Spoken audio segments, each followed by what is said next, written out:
কাল রাতে ভয়ঙ্কর বিস্ফোরণে কেঁপে উঠল কাশ্মীর এবং এক্ষেত্রে বিস্ফোরণটি হয়েছে পুলিশ স্টেশনের ভিতরে। এই বিস্ফোরণ নিয়ে দুটো তত্ত্ব উঠে আসছে এবং যেভাবে এই বিস্ফোরণ হয়েছে তা কিন্তু সাম্প্রতিক সময় সব থেকে বড় এবং ভয়ানক বিস্ফোরণ এবং এর মাত্রা কিন্তু দিল্লি বিস্ফোরণকেও ছাপিয়ে যাচ্ছে বলে বিভিন্ন সূত্র মারফত খবরে প্রকাশিত হয়েছে। কালকে রাত 11টা থেকে 11:30টার মধ্যে কাশ্মীরের যে নওগাঁও থানা আছে সেখানে কিন্তু ম্যাসিভ এই ব্লাস্টটি দেখা যায়। প্রাথমিকভাবে এটাকে দুর্ঘটনা বলে মনে করা হয়েছে এবং এর সঙ্গে কিন্তু দিল্লির যোগ স্পষ্ট, কারণ দিল্লিতে একাধিক জায়গায় বিস্ফোরণের পর রেড করে যে বিস্ফোরকগুলো কালেক্ট করা হয়েছিল সেই বিস্ফোরকগুলোই এই নওগাঁ থানায় কিন্তু জমা ছিল।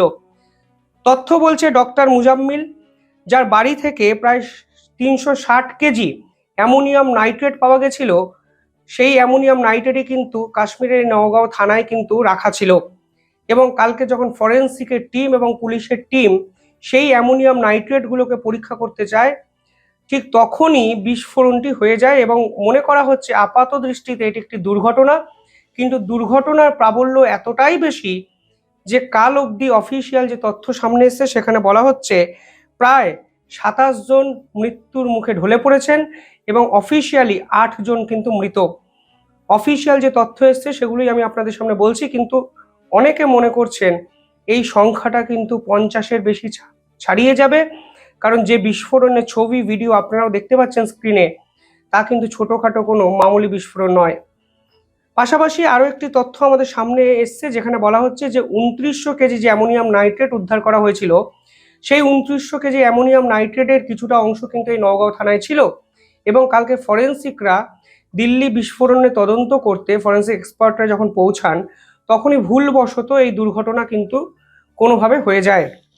ইন্টারেস্টিং ফ্যাক্ট হলো এই দুর্ঘটনার পর জৈশ-ই মোহাম্মদ তারা সরাসরি দাবি করে বসেন যে এই বিস্ফোরণ তাদের ঘটানো এবং তারা কাশ্মীরি পুলিশকে তারা এই বিস্ফোরণের মাধ্যমে খতম করে দিয়েছেন। জৈশ-ই মোহাম্মদ সরাসরি দাবি করেছেন তাদের যে প্রক্সি সংগঠন PAFF অর্থাৎ পিপলস অ্যান্টি ফ্যাসিস্ট ফ্রন্ট, তাদের মাধ্যমে এই দুর্ঘটনা তারা ঘটিয়েছে, এই বিস্ফোরণ তারা ঘটিয়েছে। অর্থাৎ ভারত সরকার পরিষ্কার বলছে এটি একটি দুর্ঘটনা, যদিও সেই সম্ভাবনাই বেশি, কারণ পুরো ঘটনাটা যদি আপনারা নিজেরাও বিচার ও বিশ্লেষণ দ্বারা জাজ করেন তাহলে নিজেরাও বুঝবেন যে এটি একটি দুর্ঘটনা। কিন্তু পাকিস্তানের পক্ষ থেকে জৈশ-ই মোহাম্মদের পক্ষ থেকে যে দাবি আজকে সকালে করা হয়েছে তাতে কিন্তু এই ষড়যন্ত্র তত্ত্ব আপাতত উড়িয়ে দেওয়া যাচ্ছে না। যদিও সরকারের পক্ষ থেকে ভিডিও যতক্ষণ বানাচ্ছি তখন অফিসিয়ালি কোনো স্টেটমেন্ট আসেনি, কিন্তু জৈশ-ই মোহাম্মদ বলেছেন যে তারা দাবি করেছে এই জঙ্গি সংগঠন যে পিপলস অ্যান্টি ফ্যাসিস্ট ফ্রন্ট দ্বারা তারা এই দুর্ঘটনা ঘটিয়েছে। এই সংগঠনের নাম হয়তো আপনারা অনেকেই শোনেননি। দেখুন, এই ধরনের বড় সংগঠনগুলো যেমন জৈশ-ই মোহাম্মদ, লস্কর-ই তৈবা, আল কায়দা, এরা UN ডেজিগনেটেড নিষিদ্ধ একটি গ্রুপ, ফলে এরা তাদের আন্ডারে একাধিক প্রক্সি গ্রুপ তৈরি করে, যে গ্রুপগুলোর নাম আপাত দৃষ্টিতে কেউ শোনে না, কোনো বিস্ফোরণ কিংবা কোনো ভয়ঙ্কর হামলার পরেই শোনা যায়, পরবর্তীকালে তাদেরকে নিষিদ্ধ করা হয়, তারপরে আবার একটি প্রক্সি গ্রুপ তারা তৈরি করে। পেহেলগাম হত্যাকাণ্ডটা হয়তো আপনাদের মনে আছে, সে সময় যে গ্রুপের নাম আমাদের সামনে এসেছিল তার নাম হলো TRF, দ্য রেজিস্ট্যান্স ফোর্স। এই রেজিস্ট্যান্স ফোর্স কে জানতো কি, কার সংগঠন, খায় না মাথায় দেয়, আমরা কেউই জানতাম না। পরবর্তীকালে জানতে পারলাম এটি পাকিস্তানের এক জঙ্গি সংগঠনের প্রক্সি গ্রুপ। এক্ষেত্রে PAFF এদের ট্র্যাক রেকর্ড অন্য প্রক্সি গ্রুপের থেকে একটু বেটার। কেন বেটার বলছি? কারণ ডিসেম্বর 2023-এ আমরা এই গ্রুপের নাম প্রথম শুনতে পাই যখন পুঁচে একটি অ্যাটাক করে এই গ্রুপের পক্ষ থেকে। পরবর্তীকালে ফেব্রুয়ারি 2025 একটি IED বিস্ফোরণে এই গ্রুপের নাম জড়িয়ে যায়। অর্থাৎ কাশ্মীরে একাধিক সেপারেটিস্টদের দিনের পর দিন ব্রেন ওয়াশ করে এই গ্রুপ তৈরি তা কিন্তু পরিষ্কার হয়ে যাচ্ছে, কারণ এই গ্রুপ বিভিন্ন সময় অ্যাক্টিভ একটা ভূমিকা বিভিন্ন সময় পালন করেছে।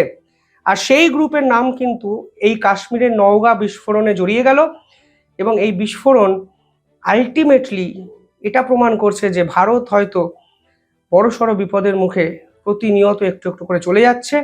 ভারতের গোয়েন্দা, ভারতের সেন্ট্রাল ফোর্স একাধিক এজেন্সি সদা তৎপরতার সঙ্গে প্রত্যেকটি বড় আঘাতকে প্রতিহত করছে, কিন্তু কোথাও না কোথাও দিনের শেষে আজকে কাশ্মীরিরাই যেভাবে ভারত সরকারের বিপক্ষে পিছনে পড়ে আছে, ভারতবাসীর বিপক্ষে পিছনে পড়েছে, তা থেকে কিন্তু উদ্ধার পাওয়া একটু সমস্যার বলে মনে হচ্ছে।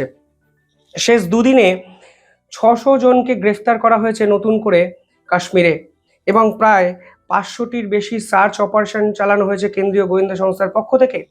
এবং যে তথ্য সামনে আসছে সেখানে বলা হচ্ছে 600 জন যে ডিটেন করা হয়েছে তারা সকলেই জামাতে ইসলামী সদস্য। এই জামাতে ইসলামী কিন্তু অস্ত্র নিয়ে লড়াই করে না। এর আগে আমরা 3 দিন আগে একটি স্টোরি করেছিলাম যেখানে বলেছিলাম প্রায় 1500 জন জামাতে ইসলামীর সদস্যদের গ্রেফতার করা হয়েছে। কাশ্মীর জুড়ে এত জামাত সদস্য কোথা থেকে এলো সেটাই এখন সব থেকে বড় প্রশ্ন। একটি নিষিদ্ধ গ্রুপ, যে গ্রুপ মিলিট্যান্ট অ্যাক্টিভিটিতে জড়িত নয়, কিন্তু এই গ্রুপ সমাজের বিভিন্ন স্তরে জিহাদির নাম, ইসলামী জিহাদির নাম করে যুবক সম্প্রদায়কে র্যাডিক্যালাইজড করছে, এবং এরা আসলে জঙ্গি তৈরির আঁতুড়ঘর।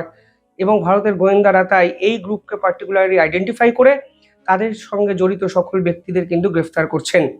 আপনি ভাবুন, আপনার হাতে অস্ত্র নেই, আপনাকে কেউ সন্দেহ করছে না ডাক্তারদের মতো, অথচ আপনি অস্ত্রধারীদের পিছনে দিনের পর দিন ব্রেন ওয়াশ করে তাদেরকে উস্কে ভারতের বিপক্ষে কাজে লাগাচ্ছেন।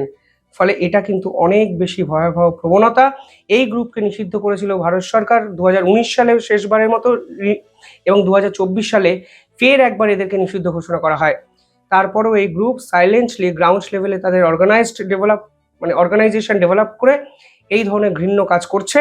ফলে এই গ্রুপ যে আসলে কাশ্মীরের অবনতির জন্য কারণ তা কিন্তু ভারতের গোয়েন্দারা বুঝে গেছে।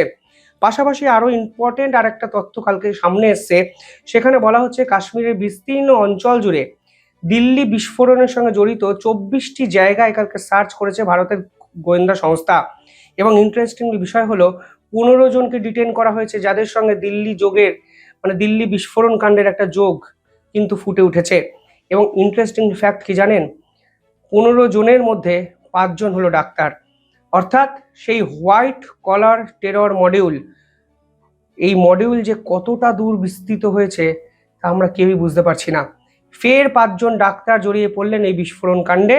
এবং একটা জিনিস কিন্তু পরিষ্কার হয়ে যাচ্ছে যে ডাক্তারদেরও কিন্তু মানুষ এবার সন্দেহের চোখে কিছু ক্ষেত্রে দেখবে। এবং সমাজে ডাক্তারদের যে ভূমিকা তা কিন্তু অস্বীকার করার মতো জায়গায় নেই। কোভিডের সময়, করোনার সময় এই ডাক্তাররা ছিলেন বলে, হেলথ কেয়ারের সঙ্গে জড়িত স্টাফরা ছিলেন বলে আমরা বেঁচে আছি, আমাদের সমাজ সময় বেঁচে গেছে। কিন্তু আজকে এই ডাক্তাররা ভারত বিরোধিতা করছে, তা কিন্তু মানতে সত্যি কিছুটা হলেও কষ্ট হচ্ছে। এবং আরও একটা বিষয় এখানে বলা দরকার, যে শুধুমাত্র একটি নির্দিষ্ট জায়গার ডাক্তাররা যে জড়িয়ে গেছে তা নয়, বিভিন্ন রাজ্যের ডাক্তাররা জড়িয়ে পড়ছেন। কখনো হরিয়ানা, কখনো উত্তরপ্রদেশ, কখনো কাশ্মীর, কখনো গুজরাট। ফলে এই যে টেরর মডিউল, এর শাখা প্রশাখা ঠিক কতদূর বিস্তৃত হয়েছে সেটাই এখন সব থেকে বড় প্রশ্ন গোয়েন্দাদের কাছে। যাই হোক, এর মধ্যে দিনভর কাশ্মীরের এই বিস্ফোরণ নিয়ে নিঃসন্দেহে অনেক আপডেট আসবে। আমি আপডেটেড ভিডিও আপনাদের জন্য নিঃসন্দেহে নিয়ে আসবো। দেখতে থাকুন দ্য ইন্ডিপেন্ডেন্ট বেঙ্গল। ধন্যবাদ।